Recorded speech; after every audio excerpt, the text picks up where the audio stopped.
I wake before the sun, my heart a tiny drum of hope, because the Instagram reels promised me liquid turquoise dreams and a castle that floats like a moon upon the water. I whisper to my phone screen, I will finally belong somewhere, the Land of Legends theme park. Antalya will complete the empty puzzle piece in my chest. The shuttle smells of burnt plastic, and the driver keeps spitting sunflower seed shells that stick to the windshield like yellow scabs. I count them 1, 2, 36 because counting is the only control I own.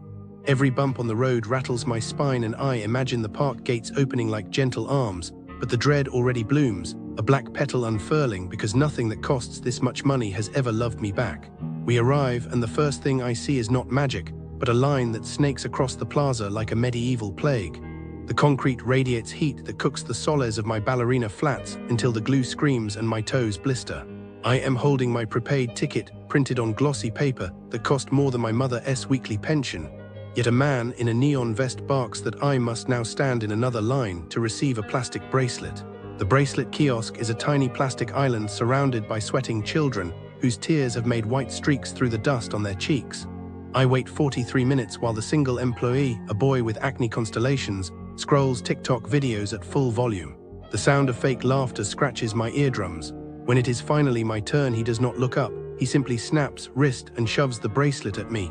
The plastic is warm from someone else's skin, and the clasp bites my flesh like a cynical joke. I already understand the metaphor. I have paid to be handcuffed to their system. Next line is to load money onto the bracelet. The sign says in 4 languages that any balance under 3,500 Turkish lira will not be refunded. 3,500. I do quick math and realize that is more than a teacher's monthly salary in my hometown.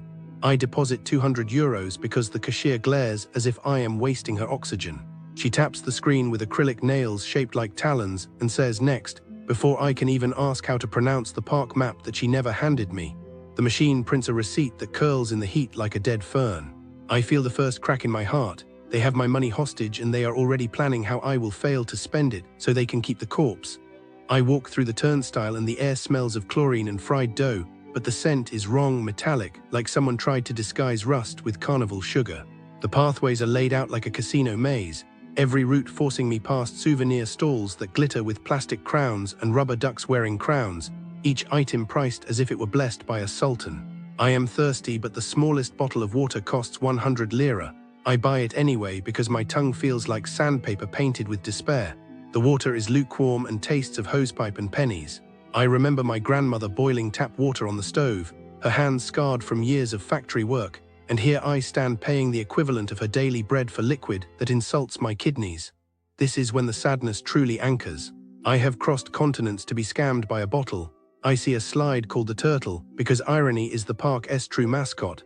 The queue is a human centipede of sunburned backs. I join the tail and immediately notice the ground is dirty stone, not the promised Antalya marble, and the shade is a cruel sliver that moves away every time the sun breathes. We wait 1 hour and 12 minutes. Children whimper. A British dad in front of me keeps repeating, "We paid 75 quid each for this," his voice cracking like old paint. When we finally climb the tower, the view should be majestic, but instead we stare down at a concrete trench where lifeguards in faded polos scroll phones. The slide itself is a repeating loop of the same bend 6 times, so your spine experiences déjà vu of boredom. I ride it once, and the water pressure is so weak I nearly stop halfway, my bathing suit suctioning to the fiberglass like a desperate starfish. At the bottom, I am told to stand up quickly because the next victim is already descending. No smile, no eye contact, just a hand wave that says, "Disappear." I try a different slide. The businesses near the Land of Legends theme park in Antalya are a disappointment. They are overpriced, disorganized, and often treat visitors poorly. This is not just 1 or 2 bad experiences, this is the standard. If you are planning a trip here, you should know what you are walking into. Let us start with the shopping experience. The Land of Legends shopping avenue is supposed to be a place of wonder, but instead, it is a place of frustration. Visitors arrive expecting entertainment, only to find nothing happening until late at night. Families with children wait for shows that start late, if at all, leaving kids tired and upset. The stores are limited, and the prices are high, sometimes double what you would pay elsewhere. One review mentioned a food stand charging non-Turkish customers differently, a clear sign of unfair pricing. The shopping avenue is quiet during the day, almost lifeless, making it a waste of time for those expecting a vibrant experience. Then there are the restaurants. Asıl Antalya, a Turkish and Lebanese restaurant, has a reputation for questionable billing practices. Customers report being served expensive dishes they did not order, with prices far higher than what is reasonable. Some felt misled when staff swapped their wine for a more expensive bottle without telling them. Others found their portions shockingly small for the high cost. The worst part, a Turkish couple claims they were turned away at the door simply for being locals, while tourists were welcomed inside. If this is true, it is not just bad service, it is outright discrimination. Sue's Cafe Bistro does not fare much better. Reviews mention rude staff and an uncomfortable atmosphere. One customer described a singer who would not leave female guests alone, making the experience awkward instead of enjoyable.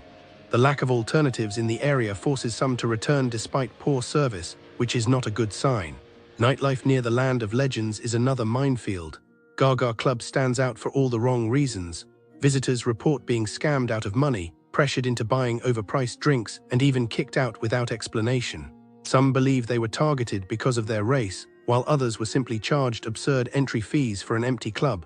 The staff's behavior is aggressive, and refunds are nearly impossible to get. It is not a club, it is a trap. Even sushi lovers are not safe. Kokaki Sushi Lara charges European prices for what should be affordable dining. A handful of sushi pieces cost as much as a full meal elsewhere, and the quality is not worth the expense.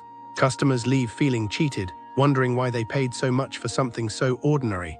What does all this mean for travelers? Simple, be careful. Many businesses near the Land of Legends theme park see tourists as walking wallets, not guests. The prices are inflated, the service is unreliable, and the experiences are often worse than advertised.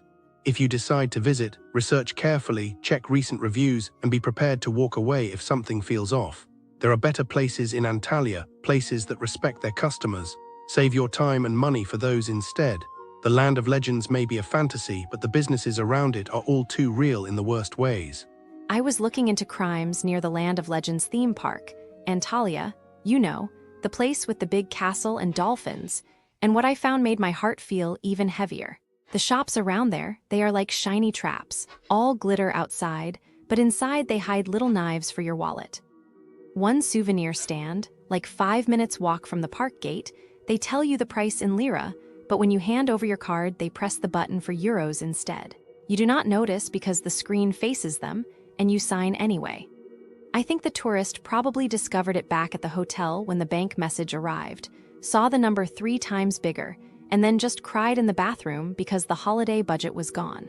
The seller probably counted the extra profit that night and laughed, and nothing happened to him because the police forms are in Turkish and the tourist plane left the next week. Another place, the fake perfume kiosk near the taxi circle, they spray you with real stuff from a tester, then wrap a sealed box that is only colored water inside. You open it 2 days later at the Land of Legends locker room and wonder why you smell like alcohol and sadness. I guess the victim threw the bottle in the park trash and felt stupid for the rest of the trip, taking selfies with a forced smile. The kiosk probably changed its name the following month and kept the same old trick. Even the cute ice cream cart with the spinning tricks, sometimes they charge for extra toppings you never asked for, pressing buttons on the card machine before you can say no.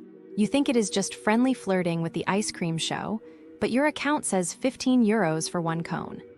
I imagine the kid stared at the receipt while the castle fireworks went off, feeling the boom in chest and wallet both. The vendor probably bought new speakers with that money and played happier music next evening.